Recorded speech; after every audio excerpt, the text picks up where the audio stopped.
total semuanya itu mencapai 310,3 pinjol legal raksasa resmi ada di News 75,4 juta. Adapun di 7,300, mohon maaf teman-teman, adapun di Indodana 11,4 juta, Kredito 50,2, Uatas 48,8 juta, Pinjamin 7,5, Kredipo 2,8.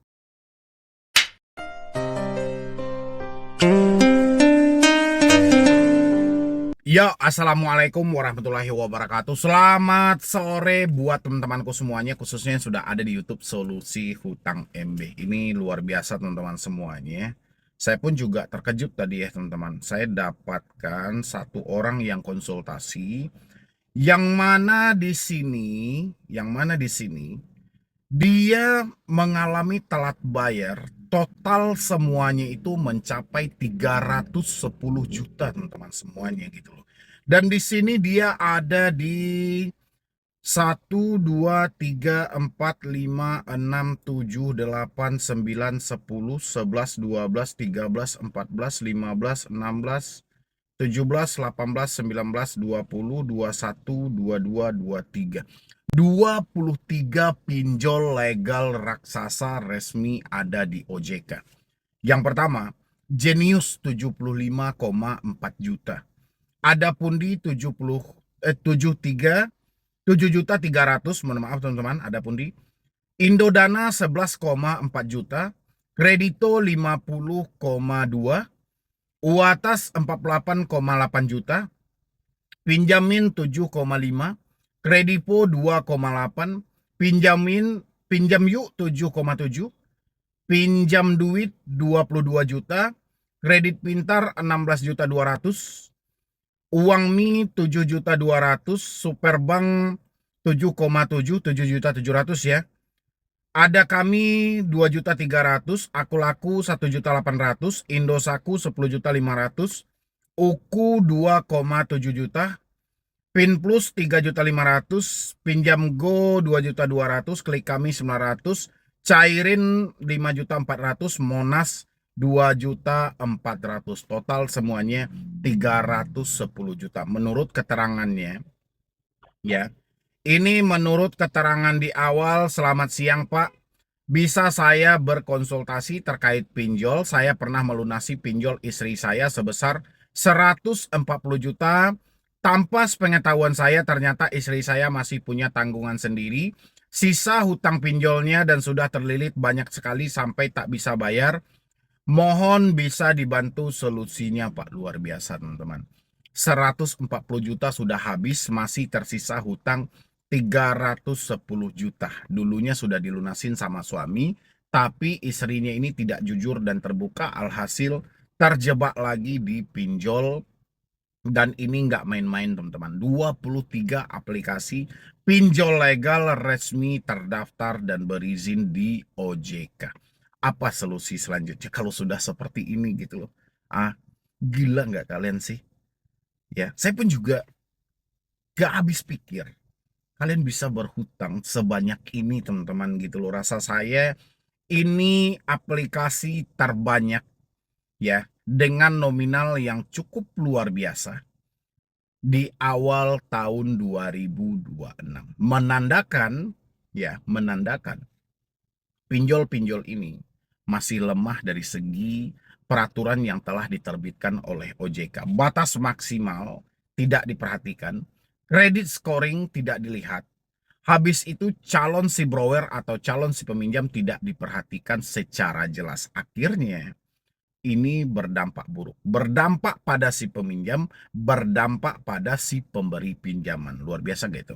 Apalagi Genius BTPN punya ini. Ya kan? Ya, jadi ini buat teman-teman semuanya, ini luar biasa banget. Saya sampai terkejut tadi ya. Dia konsultasi sama saya itu melalui WhatsApp teman-teman. Nanti kalian kalau mau telepon juga sama saya melalui WhatsApp, boleh teman-teman bisa langsung bergabung di YouTube ini boleh. Atau Anda bisa hubungi nomor admin yang tertera di layar Anda teman-teman semuanya. Anda mau masuk grup boleh, mau berkomunikasi langsung dengan Medi Broni juga boleh. Oke. Apa yang harus dilakukan di tengah situasi seperti ini? Mengingat ini 23 pinjol legal atau pindar resmi, pinjaman daring yang resmi terdaftar di Otoritas Jasa Keuangan. Saya cuman bisa menyarankan cuman satu. Kalau saya minta Anda untuk melakukan pembayaran, saya nggak tahu apa sih usaha Anda, sebesar apa sih gaji Anda, saya juga nggak tahu ya. Cuman saya sarankan mungkin Anda bisa melapor kepada Otoritas Jasa Keuangan dulu. Karena aturan itu masih bisa kita perdebatkan mengenai COJK nomor 19 tahun 2023 tentang batas maksimal. Ya, walaupun Anda sudah ceroboh, batas maksimalnya hanya 3, tapi Anda bisa menambah menjadi 20 lagi. Berarti totalnya 23 aplikasi. Dan sekarang Anda diantarkan ke sesuatu ketidakmampuan. Dari sini juga teman-teman semuanya, Anda harus belajar semuanya. Jangan berbohong. Kalau sudah ada suami yang baik, beretikat baik untuk menyelesaikan semua hutang-hutang tersebut, tolonglah berlaku jujur, terbuka gitu loh. Kurang apa lagi gitu loh. Ya, harusnya suami-suami seperti ini disupport teman-teman. Dia sudah bersusah payah, dia sudah bekerja, berusaha, dia usahakan untuk bertanggung jawab di tengah situasi sulit. Kita nggak tahu seperti apa yang dia hadapi di luar sana. Ya, terlepas mau pekerjaan dia bagus, mau pekerjaan dia mantap, mau penghasilannya tinggi, tapi ada bahaya yang dia hadapi. Cobalah menjadi seorang istri itu belajar untuk terbuka. Jangan dibiasakan untuk berbohong gitu loh. Kalau berbohong hanya sebatas menyenangkan hati, buat apa? Yang pada akhirnya menimbulkan kekecewaan. Lebih baik jujur, meskipun jujur itu menyakitkan tapi menyelamatkanmu untuk jangka panjang ya. Jadi saya berharap di sini teman-teman semuanya, nanti saya akan telepon dan saya akan bimbing dia kayak mana dia bisa keluar dari semua ini. Kalaupun dia harus membayar, bagaimana caranya dia hanya bisa membayar pokoknya saja tanpa harus dengan bunga. Saya yakin banget mungkin kalau dikurangin dari bunganya, ini nominalnya pasti cukup kecil ya, atau sangat banyak berkurangnya gitu ya.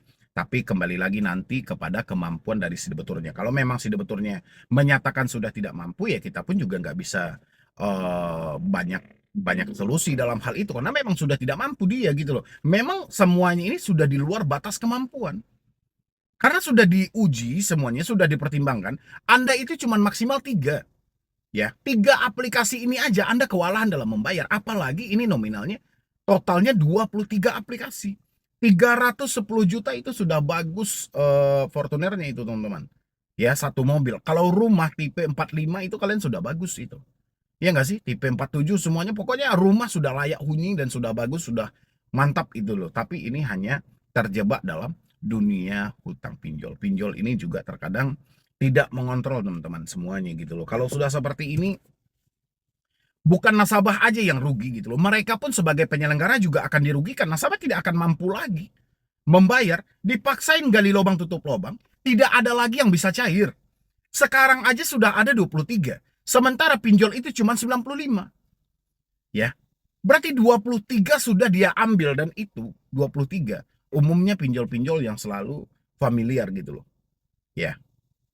Apalagi mau dilanjutkan gali lubang tutup lubang. Makanya saya lebih menyarankan ini ya, mungkin saya tidak ngasih saran yang lebih eksplisit dulu karena dia pastinya akan telepon dengan saya secara pribadi nanti. Dan ini buat teman-teman semuanya, kalau Anda mengalami hal yang sama juga, saya pengen melebihi dari batas maksimum, misalnya 3 ya, Anda laporkan kepada OJK. Bukan kita mencari celah untuk tidak membayar, tapi semuanya di luar batas kemampuan. Sesalah-salahnya Anda sebagai peminjam, lebih salah si penyelenggara. Kenapa mencairkan? Karena ada batasannya.